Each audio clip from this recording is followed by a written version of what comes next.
ఈ రోజే డౌన్లోడ్ చేయండి. మీ ఫేవరెట్ షోస్ చూడండి. అంటే శోభనం అయిన తర్వాత కొంచెం సద్దుమణిగింది కదా.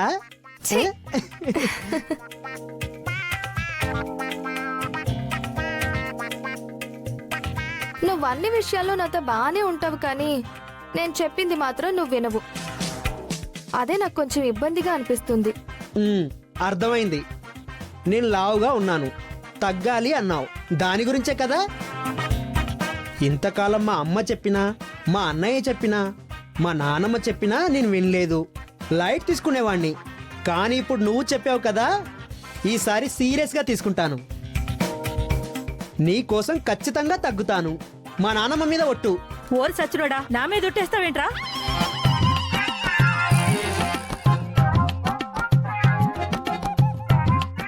సరే తిను. మీరు రండి. ఏంటి బామ్మగారు మీరు? వాళ్ళు మనల్ని చూశారంటావా? లేదులేండి. అవునే, నిజంగా తనలో మార్పు వచ్చిందంటావా? రాలేదంటారా? ఏవోనే, పిల్లల కంటే నా తాలూకు ఆస్తి కూడా వస్తుందని చెప్పాను కదా. ఆస్తి కోసం అలా నటిస్తుందేమోనని నా అనుమానం. అలా అని మనం ఎందుకు అపార్థం చేసుకోవాలి బామ్మగారు? ఎందుకంటే ఎప్పటి వరకు దాని క్యారెక్టర్ని బట్టి, బిహేవియర్ని బట్టి. సరే, ఒకవేళ మీ అనుమానమే కరెక్ట్ అయినా అక్షిత చంటికి దగ్గరయ్యి కాపురం చేసి పిల్లల్ని కంటుంది కదా. పిల్లలు పుడితే ఏ ఆడదైనా మారిపోతుంది బామ్మగారు. అమ్మ అవ్వగానే ఆస్తి అన్నీ పక్కకెళ్ళిపోతాయి, పిల్లలే ప్రపంచం అనుకుంటుంది. మీరు నేను కోరుకుంటుంది కూడా అదే కదా. నా చెల్లెలు బాగుండాలి బామ్మగారు.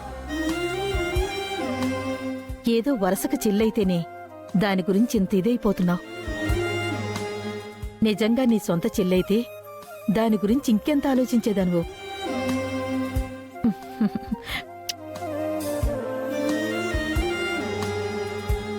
సొంత చెల్లెలే బామ్మగారు నాతో పాటు కలిసి మా అమ్మ కడుపున పుట్టకపోయినా మా పిన్ని కడుపున పుట్టింది. నా తోబుట్టువది. అమ్మనే అమ్మ అని బయట పెట్టలేని దాన్ని ఇక చెల్లెలని మీకెలా పరిచయం చేయగలను?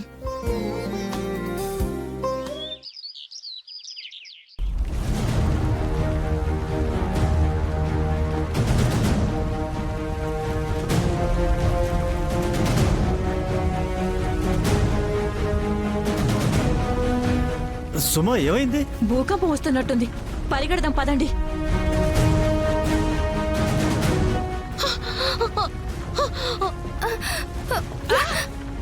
అయ్యో,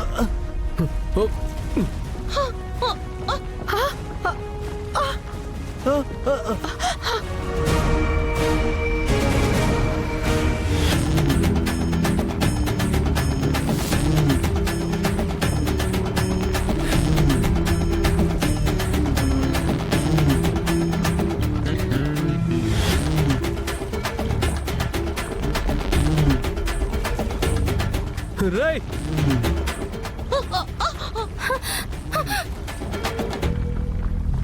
శంటి! రేయ్, శంటి! రేయ్, రేయ్, ఆగరా, ఆగు, ఆగు. అమ్మయ్యా,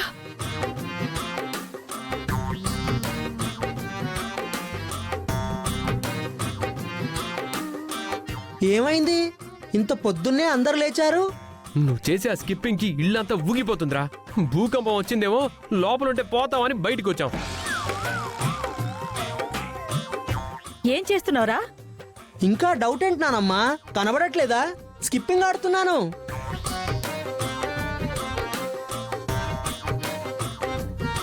నువ్వెప్పుడు ఈటింగే కదరా, కొత్తగా ఈ స్కిప్పింగ్ ఏంటి?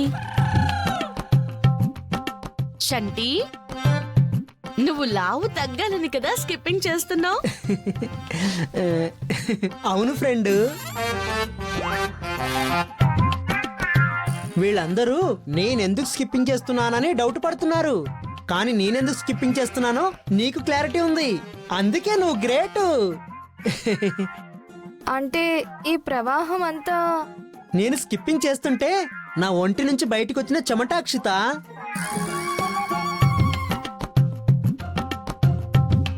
అంత సడన్ గా తగ్గాలనుకోవడం ఏంట్రా? మీరందరూ ఎప్పుడు అదే చెప్తారు కదా. కానీ మేమెప్పుడు చెప్పినా నువ్వు పట్టించుకోవు కదరా, ఇప్పుడేంటి సడన్ గా? ఒకవేళ అక్షిత చెప్పిందేమో. అది అది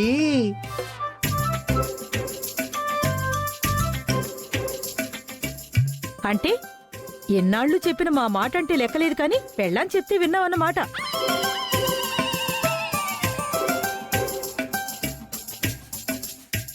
నానమ్మ, నువ్వు రాంగ్ టైంలో డైలాగ్ చెప్పి మమ్మీ దగ్గర ఇరికించకు. తప్పేముందిలేరా, మేము ఎన్నిసార్లు చెప్పినా మారంది. అక్షిత కోసం మారాలని ట్రై చేస్తున్నావంటే ఇదంతా అక్షిత గొప్పతనం. కానీ తమ్ముడు, తగ్గాలనుకోవడం తప్పు కాదు కానీ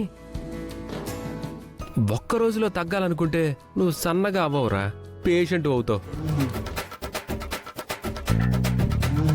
అవునరా, స్టెప్ బై స్టెప్ ప్రాసెస్ లో వెళ్ళాలరా. చేసింది చాలు గాని ఇంకా ఆపేరా. లేదు నాన్న, మీరందరూ వెళ్ళండి.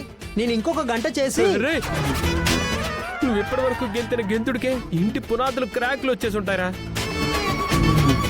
బిల్డింగ్ కూలిపోతే గానీ ఆగవరా నువ్వు. సర్లే, ఇక నుంచి ఇంట్లో కాకుండా బయట ఎక్కడైనా పార్క్ లో చేస్తాను. పోతే జనమే పోతారు. సరే పదండి, కాలేజ్కి టైం అవుతుంది. ఉమ్.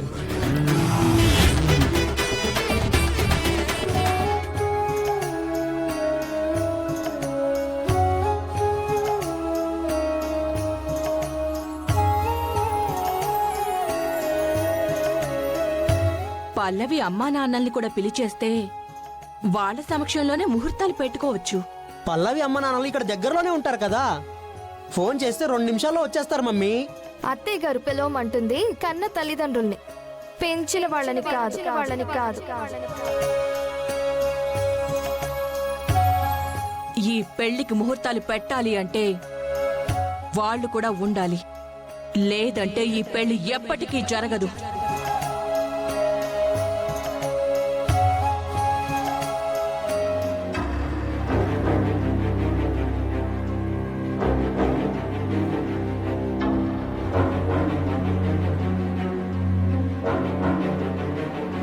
పల్లవి, అమ్మా, ఏంటి డల్గా ఉన్నావు?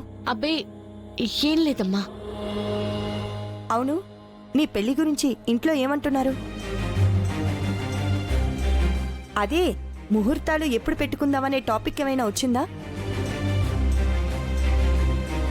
వాళ్ళు ముహూర్తం గురించి మాట్లాడడం లేదమ్మా, నా కన్న తల్లిదండ్రుల గురించి మాట్లాడుతున్నారు. వాళ్ళు వస్తేనే పెళ్లి అంటున్నారు. నిజానికి నువ్వే నా తల్లివని నాకు తెలుసు, కానీ ఆ విషయం చెప్పి మిమ్మల్ని బయట పెట్టి మీకు కీడు జరిగేలా చేయలేను.